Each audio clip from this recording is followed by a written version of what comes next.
पसीने की स्याही से जो लिखते हैं अपने इरादों को, उनके मुकद्दर के पन्ने कभी कोरे नहीं हुआ करते। तो चलिए हम भी आज अपने पसीने की स्याही से अपने मुकद्दर को आजमाते हैं और अपनी किस्मत खुद अपने हाथों से लिखते हैं।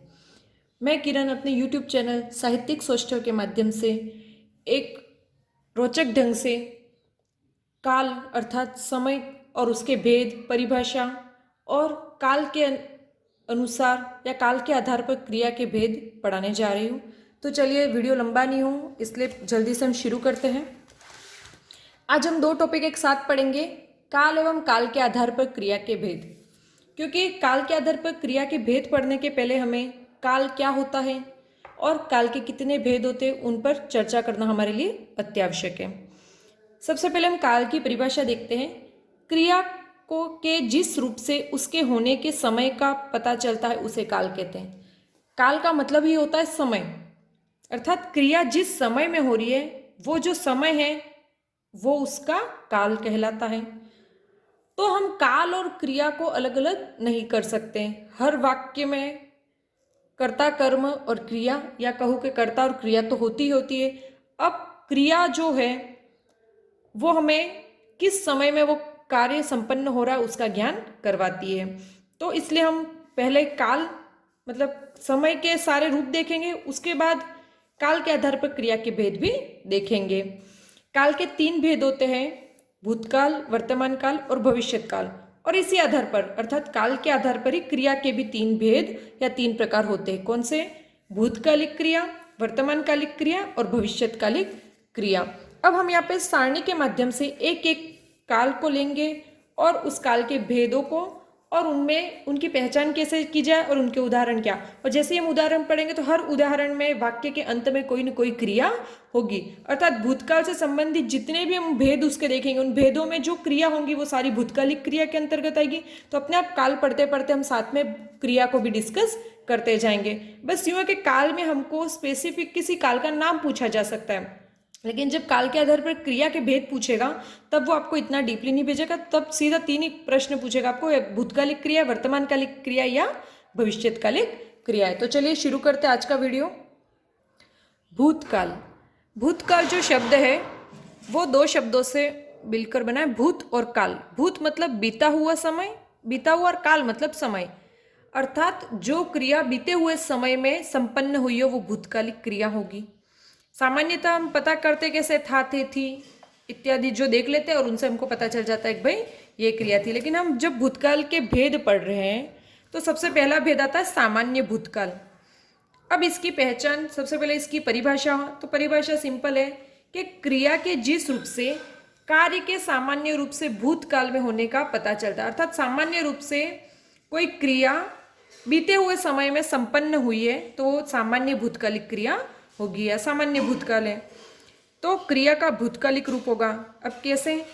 तो जाना जो क्रिया है उसका हम पास्ट टेंस या भूतकाल में क्या रूप लिखते हैं? गया। तो खाया, पिया, गया इत्यादि जो धातुएं हैं या क्रिया के रूप है उनसे पता चलता है कि ये सामान्य भूतकाल में क्रिया संपन्न हुए हैं। उदाहरण देखते हैं। गोविंद ने खिड़की खोली, मैंने खाना खाया। तो यहाँ पर खाया, यहाँ पर खिड़की की जगह कोई और चीज होती, पुल्लिंग शब्द होता तो खोला आता है ना, लेकिन यहाँ पर खिड़की के लिए यहाँ पर खोली आया है। दूसरा भेद है आसन्न भूतकाल। आसन्न का मतलब होता है जो अभी अभी जस्ट हुआ है, मतलब क्रिया के जिस रूप से उसके कुछ समय पहले ही होने का पता चलता है उसे हम आसन्न भूतकाल कहते हैं। अब आसन्न भूतकाल की पहचान कैसे होती है? तो सामान्य भूतकाल की कोई क्रिया होगी उसके साथ हे या हे मिलेगा, अर्थात वो या तो एक वचन में होगी या क्रिया बहुवचन में होगी। तो देखो हे देख करके हमको लगता है कि भाई वर्तमान काल की है, तो लेकिन उस वर्तमान काल का नहीं होकर ये भूतकालिक क्रिया। क्यों? क्योंकि उसके पहले वाला जो क्रिया होगी वो सामान्य भूतकाल की होगी। जैसे संगीता कार से आई है, मतलब उसके आने का, वो आ चुकी है, वो यहाँ पर आ चुकी है, मतलब वो क्रिया संपन्न तो हो चुकी है और जो कार्य संपन्न हो गया है वो हमेशा भूतकाल में होता है। तो इसके और भी हम उदाहरण आगे देखेंगे, अभी सिर्फ हम एक सारणी के माध्यम से समझ लेते हैं। अपूर्ण भूतकाल। अपूर्ण का मतलब है जो कार्य पूर्ण नहीं हुआ, अर्थात कार्य बीते समय में, मतलब जो बीत चुका ऐसे समय में, भूतकाल में प्रारंभ तो हो चुका था लेकिन उसके पूरा होने का कोई ज्ञान नहीं होता है। मतलब वाक्य ऐसा हो जिसमें कोई कार्य ऐसा है जो भूतकाल में प्रारंभ हुआ है लेकिन वो खत्म हुआ, इसका कोई पता हमें नहीं चलता, तो उसको अपूर्ण भूतकाल कहते हैं। जैसे कि इसकी पहचान है, सामान्य भूतकाल वाला वाक्य होगा, उसके साथ रहा रही रहे और उसके साथ था थे थी जुड़े होने चाहिए।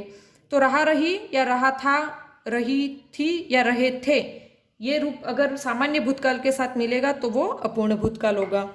जैसे कि रामलीला हो रही थी, बच्चे खेल रहे थे, अर्थात रामलीला जो नाटक था वो हो रहा था लेकिन वो समाप्त हुआ या नहीं हुआ वो वाक्य के माध्यम से हमें पता नहीं चल रहा। बच्चे खेल रहे थे लेकिन उनका खेल बंद हुआ या नहीं ये हमें ज्ञात नहीं हो रहा है। तो जहाँ पर भूतकाल में कोई कार्य प्रारंभ तो हो जाता है लेकिन उसकी समाप्ति का कोई बोध नहीं होता, वो अपूर्ण भूतकालिक क्रिया होती है। पूर्ण भूतकाल नाम से स्पष्ट है, मतलब जो क्रिया भूतकाल में प्रारंभ हुई थी और भूतकाल में इसकी समाप्ति भी हो चुकी थी, कि क्रिया के जिस रूप से उसके बहुत पहले पूर्ण हो जाने का ज्ञान होना। आसन्न भूतकाल में और पूर्ण भूतकाल में बस इतना डिफरेंस है कि पूर्ण भूतकाल में जो क्रिया थी वो बहुत पहले समाप्त हो चुकी थी, इसका हमें ज्ञान होता है, लेकिन आसन्न भूतकाल में हमें पता चलता है कि जो क्रिया चल रही थी वो अभी अभी ही समाप्त हुई, हाल ही में वो जब अंत हुई होगी तब वो आसन्न भूतकाल, लेकिन वो बहुत पहले पूर्ण हो चुकी होगी तब पूर्ण भूतकाल में होगी। तो इसमें सामान्य भूतकाल होगा, उसके बाद चुका था, चुकी थी या चुके थे, अगर ये शब्द मिले आपको तो समझ जाना पूर्ण भूतकाल का वाक्य। जैसे कि चोर भाग चुका था, भागना क्रिया सामान्य भूतकाल की, भागा अगर होता चोर भागा तो सामान्य भूतकाल की क्रिया होती, लेकिन हमने उसके बाद लिख दिया चुका था, तो चोर भाग चुका था ये पूर्ण भूतकाल की। टिकटें बिक गई थी।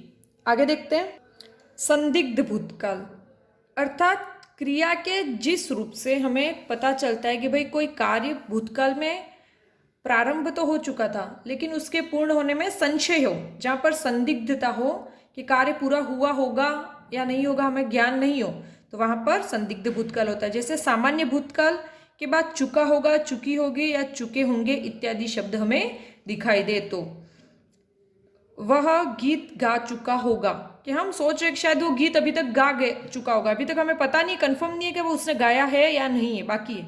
रामी घर पहुंच गई होगी या रामी घर पहुंच चुकी होगी, तो यह संदेह प्रकट करना जहाँ पे होता है, लेकिन वो क्रिया भूतकाल में घटी, तो ऐसी क्रिया के साथ संदेह होगा तो वहाँ संदिग्ध भूतकालिक क्रिया होगी।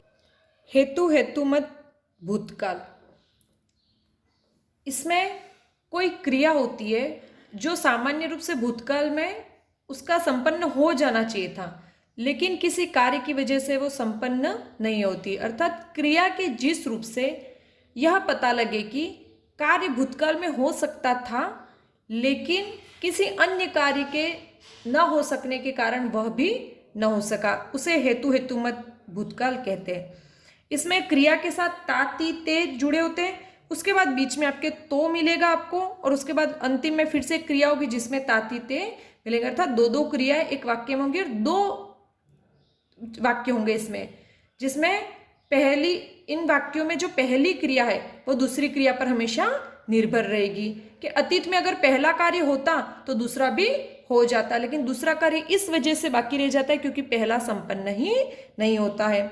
जैसे कि वह परिश्रम करता तो अवश्य सफल होता, ता आगे पीछे और बीच में आपको तो दिखाई देगा, तो जहाँ पर ऐसा कोई कंडीशन अप्लाई हो तो वहाँ पर हमेशा हेतु हेतु मत भूतकाल, लेकिन इस कंडीशन के साथ देखो हमको पता चल रहा है कि कार्य भूतकाल में संपन्न हो गया था, इसलिए हेतु हेतु मत भूतकाल। देखो संदिग्ध में संशय बना रहता है कि होगा या नहीं होगा, लेकिन हेतु हेतु मत भूतकाल में यह कार्य नहीं हुआ क्योंकि उसके पहले कोई कार्य वो नहीं हो सका। यहाँ पर रिजल्ट मतलब कंक्लूजन बताती है क्यों नहीं हुआ, उसका कारण बताया जाता है हेतु हेतु मत भूतकाल में, लेकिन संदिग्ध भूतकाल में हुआ है या नहीं हुआ ये हमको कंफर्म नहीं होता है। तो इस प्रकार से हमने भूतकाल के 6 भेद देखे, सामान्य भूतकाल, आसन्न भूतकाल, अपूर्ण भूतकाल, पूर्ण भूतकाल, संदिग्ध भूतकाल और हेतु हेतु मत भूतकाल।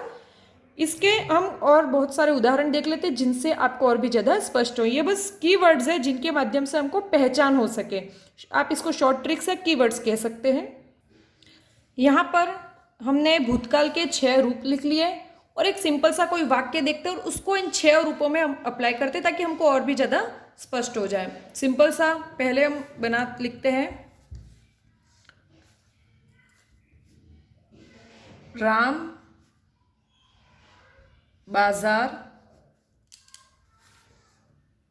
गया। ये हमारा हो गया सामान्य भूतकाल, क्योंकि इसमें सामान्य भूतकालिक क्रिया होती है। देखो, जाना जो है उसका भूतकालिक रूप ही होता है हमारे गया। यह हो गया वर्तमान काल में और ये हो गया हमारे भूतकाल में। सामान्य रूप से कोई कार्य भूतकाल में संपन्न हो रहा है ये पता चलता है तो वो सामान्य भूतकाल में होता है। तो सामान्य रूप से भूतकालिक क्रिया गया आ गया। अब इसी को हम आसन्न भूतकाल में, तो आसन्न भूतकाल में क्या होता है, सामान्य भूतकाल के बाद है शब्द हमको सिर्फ है लगाना है, जैसे कि राम बाजार गया है, मतलब वो बाजार, उसके बाजार जाने की क्रिया संपन्न हो चुकी है। वो अब वर्तमान में ना होकर के भूतकालिक क्रिया बन चुकी है, लेकिन अभी अभी गया है। पता चला है जैसे घर पे कोई आता है और पूछा भाई राम का है, तो अपन उसको अरे राम तो बाजार गया है, मतलब वो घर से तो निकल गया है लेकिन अभी तुरंत निकला है, उसका पता चलता है इस हे से कि गया भूतकालिक रूप है, सामान्य भूतकाल, और उसके साथ भले हे लगाए लेकिन ये आसन्न भूतकाल का उदाहरण है, ना कि हे जोड़ करके कुछ बच्चे समझ लेते हैं कि वर्तमान काल का है। ये वर्तमान काल नहीं होकर के आसन्न भूतकालिक वाक्य है। जैसे कि हम तीसरा देखते हैं अपूर्ण भूतकाल। तो अपूर्ण भूतकाल में क्या होगा, सामान्य भूतकाल के बाद रहा रही रहे और था थे थी हमको जोड़ना है। तो इसी वाक्य को हम देखते हैं, राम बाजार, फिर हम क्या लिखेंगे, हमको क्या लिखना था, रहा रही रहे। तो यहां पर हम बस इन शब्दों को जोड़ देंगे, लेकिन हमको जा रहा है जो लिखना है उसके पहले हम गया रहा नहीं लिखेंगे। हम यहां पर लिखेंगे, गया की जगह हम लिखेंगे यहां पर जा रहा था। ठीक है, हमने सामान्य भूतकाल, जाना क्रिया, ठीक है, उसके बाद रहा रही रहे लगाया, था थे थी में से लगाया, क्योंकि पुल्लिंग है इसलिए हमारे रहा था आएगा। अगर यहाँ पे राम की जगह किसी लड़की का नाम होता लक्ष्मी, तो लक्ष्मी बाजार जा रही थी हो जाती। तो अपूर्ण भूतकाल है, मतलब उसके जाने का जो कार्य वो पूर्ण नहीं हुआ है। अब इसी वाक्य को हम पूर्ण भूतकाल के रूप में बनाते हैं। तो पूर्ण भूतकाल में क्या होगा, सामान्य भूतकाल के बाद चुका था, चुकी थी और चुके थे हमको लगाना होगा। तो इसका पूर्ण भूतकालिक रूप बनेगा, राम बाजार जा चुका था, या फिर हम लिख सकते गया था। तो यहाँ पर भी वो उसके जाने की जो क्रिया थी वो यहाँ पर भी संपन्न हो गई थी। इस वाक्य को राम बाजार गया था ऐसे भी हम कह सकते हैं, और राम बाजार जा चुका था ऐसे भी हम कह सकते हैं। अगला देखते हैं संदिग्ध भूतकाल। तो इसमें हमको क्या करना है, सामान्य भूतकाल के साथ चुका होगा, चुकी होंगे और चुके होंगे। चुका था पूर्ण भूतकाल, लेकिन होगा होगी होंगे लगेगा तो हमारे संदिग्ध। राम बाजार जा चुका होगा। तो यहां पर हमको संशय को गया या नहीं गया हमको पता नहीं है, लेकिन हम उसको बोल रहे भाई शायद अभी तक तो वो बाजार जा चुका था। और हेतु हेतुमत भूतकाल में हम लिखते हैं, राम बाजार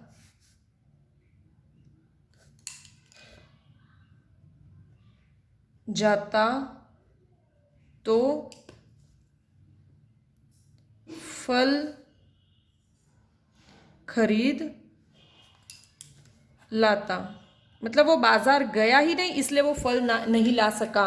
कि वो फल क्यों नहीं ला सका, क्योंकि वो बाजार गया ही नहीं। कि जो दूसरी क्रिया है वो पहली क्रिया पर आश्रित है, कि फल खरीद लाता लेकिन क्यों नहीं खरीद सका, क्योंकि वो बाजार गया ही नहीं। तो एक ही वाक्य को हम कब वो सामान्य भूतकाल का रूप होगा, कब आसन्न का, कब अपूर्ण में, इससे इजी।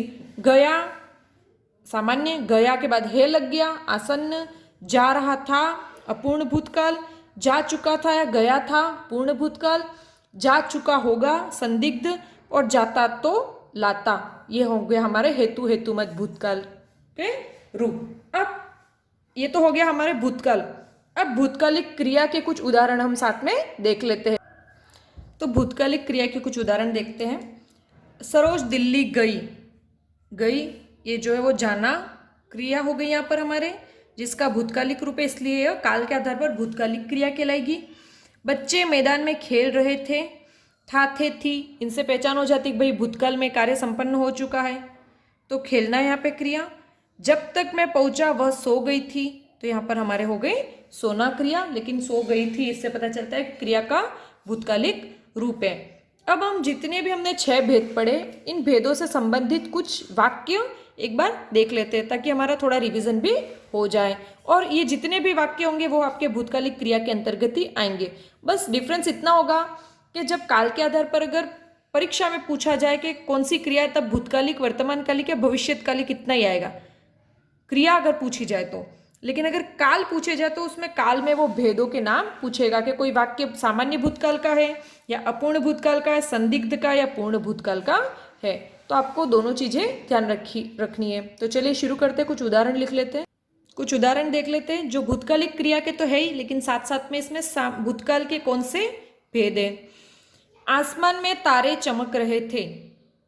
इन सारे वाक्यों को आप देखिए, पोज करें और सबसे पहले तो आप खुद इनमें से कौन सा भेद है वो पता कीजिए। जवाब तो मैं साथ साथ में बता ही रही हूँ, है ना। आसमान में तारे चमक रहे थे। अब देखो, रहा है, रही है, रहे थे किस में आएंगे, तो अपूर्ण भूतकाल में। सामान्य भूतकाल की क्रिया के साथ रहा, रही, रहे या था, थी जुड़ते तो आसमान में तारे चमक रहे थे, ये हो गई हमारे अपूर्ण भूतकाल। लड़कियों ने कविता सुनाई, ठीक है, गाया, खाया, ये सुनाया, तो लेकिन लड़की सुनाई हमने यहाँ पर जो है वो हमारे हो गई सामान्य भूतकाल क्रिया। ये भी हमारे हो गई सामान्य भूतकाल का वाक्य। अगला वाक्य देखते हैं, वर्षा बंद हुई है। हमने बोला था सामान्य भूतकाल के बाद अगर हे आता है तो वो उससे पता चलता है कि अभी भी तुरंत ही वर्षा बंद हुई है, तो इसका मतलब है ये आसन्न भूतकाल है। बंद तो हो चुकी है लेकिन उसका समय भी यहाँ पर बताया है, तो आसन्न भूतकाल। वे आ रहे होंगे, तो रहा, रही, रहे के बाद होगा, होगी, होंगे इत्यादि किस में होंगे। देखो कि हमें पता नहीं को आज के चुका, चुकी, चुके या होगा, होगी जो, तो वे आ रहे होंगे जो है वो संदिग्ध भूतकाल का उदाहरण हमारे हुआ। रोगी खाना खाता तो ताकत मिलती, खाता तो मिलती, तो हमने ता, तो और ताते ती वाले जो ये देखा था, तो वो ऐसे 2 वाक्य जिसमें एक वाक्य दूसरे पर आश्रित हो, एक क्रिया दूसरी क्रिया पर आश्रित हो, ऐसा कहाँ देखा था, तो वो था हमारे हेतु हेतुमत भूतकाल में। क्या होता है कि एक जो क्रिया होती है वो दूसरी क्रिया पर आश्रित होती है। कि ताकत कब मिलती, जब वो खाना खाता, जहाँ कंडीशन होगी वहां पर हेतु हेतुमत। बच्ची रोई, बच्ची रोई, रोना का जो क्रिया उसका सामान्य भूतकाल।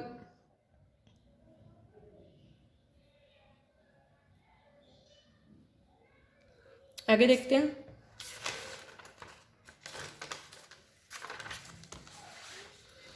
छिपकली जमीन पर गिरी, तो उसके जो गिरी, तो इससे पता चलता है गिरने का जो कार्य था वो संपन्न हो चुका है और ये सामान्यतः भूतकाल में हुआ, इसलिए सामान्य भूतकाल।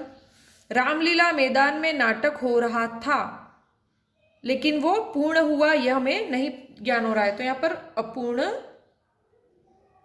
भूतकाल, क्योंकि क्रिया प्रारंभ तो भूतकाल में हुई लेकिन समाप्त नहीं हुई थी।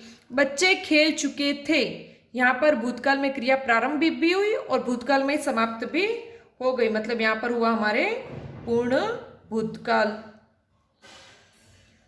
बस आ चुकी होगी, बस आई होगी या नहीं होगी हमें पता नहीं है, लेकिन आ चुकी होगी से पता चलता है कि भाई यहाँ पर संदेह है। तो जहां पर संदेह होगा वहां पर संदिग्ध भूतकाल। अवि ने गाना गाया। अवि ने गाना गाया सामान्य रूप से भूतकाल में घटित होने वाली क्रिया है, इसलिए यहां पर हो गया हमारे सामान्य भूतकाल। और कुसुम घर गई है, मतलब वो यहाँ घर जा चुकी है। हमने देखा था कि भाई सामान्य भूतकाल के बाद अगर हे आए तो उससे पता चलता है कि वो अभी अभी गई है, मतलब आसन्न भूतकाल।